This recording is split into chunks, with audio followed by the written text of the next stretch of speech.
Okay, so picture Cairo. It's one of the oldest, most storied cities on the planet, right? Well, right now it's going through this massive, absolutely radical transformation. It's this huge effort to weave its incredible ancient heritage into the fabric of a truly modern city. So how do you even begin to do that? How do you honor the past while you're building for the future? Let's dive in and find out.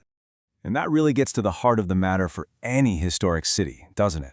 How do you build for tomorrow without just erasing yesterday? Today, we're going to explore Cairo's really bold answer, which involves a whole series of ambitious projects that, believe it or not, start with tearing something down.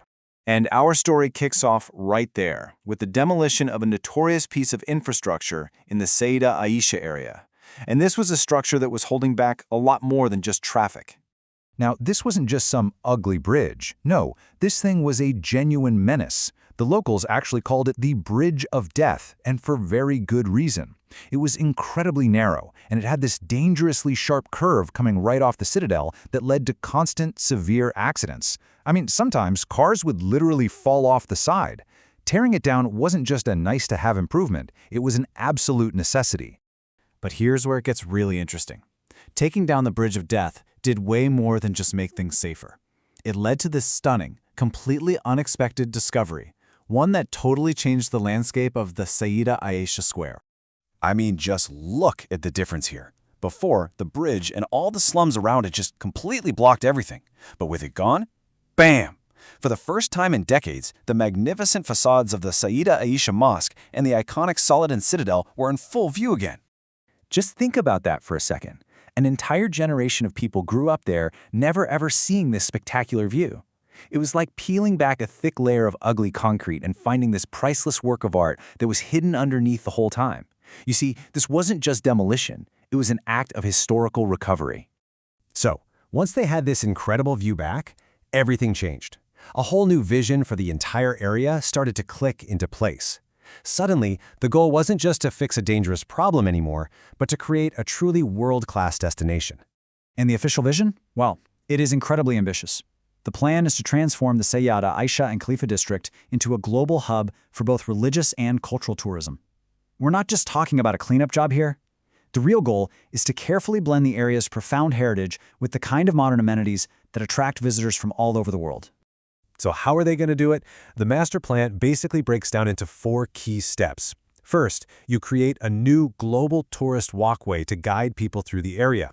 Then, you bring it to life with bazaars, shops, and much-needed green spaces. And this part's crucial. Any new hotels have to be low-rise, specifically designed to protect that historic view. And finally, you tackle the chaos by relocating all the sprawling informal car parks. You can think of this new walkway as the project's backbone, the thing that holds it all together. It's so much more than just a path. It's designed to be a curated journey. By linking Sayyeda Aisha with other massive sites like the Sultan Hassan and Al-Rafai mosques, it creates this seamless historic circuit right through the heart of the old city. Okay, so while all of that is happening, there's another massive restoration project going on in a totally different part of the city. We're talking about the European-inspired downtown district, which is known as Khedivian Cairo. And the vision here is all about recapturing a golden age. The goal is to restore the elegance that Khedivian Cairo had back in the mid-20th century, a time when its grand boulevards and beautiful buildings genuinely rivaled the capitals of Europe. And this isn't some brand new plan either. The project is already well into its 4th phase. Right now, the focus is on the big picture, redeveloping major squares like the famous Opera Square, upgrading building facades, and completely replanning the traffic flow to bring back that original stately character of the area. A really clever part of this strategy is what they're doing with old historic buildings. You have these amazing landmarks like the Cairo Governorate's administrative building and the Opera's admin building, and they're being transformed into high-end tourist hotels. It breathes new economic life into these architectural gems. But of course, you can't have all this beautiful restoration work without a solid foundation to support it, right? And that means modern infrastructure.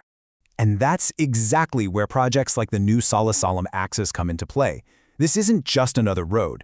This is a major artery being built to fundamentally change how traffic moves through this part of the city and to finally ease the kind of congestion that has plagued Cairo for decades.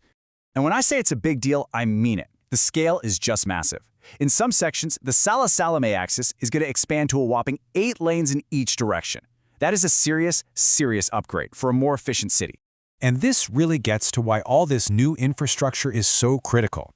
It's not separate from the historical restoration. It's the thing that makes it all possible. By creating smooth, efficient traffic flow, these beautifully restored districts actually become accessible and enjoyable for everyone, both for the people who live there and for the tourists who visit. So when you step back and look at the whole picture, you see this really brilliant two-pronged approach. On one hand, you've got the careful restoration of these distinct historical identities, the incredible Islamic heritage around Sayyeda Aisha, and the European elegance of Khedivian Cairo. And on the other hand, you have these massive infrastructure projects that tie it all together, creating a unified capital that is both historic and modern. Which brings us right back to the question we started with. Cairo's answer seems to be this delicate dance of demolition and restoration, of building new arteries while uncovering ancient views. The real test, though, as this new Cairo rises, will be making sure the rhythm of its future never drowns out the echo of its incredible past.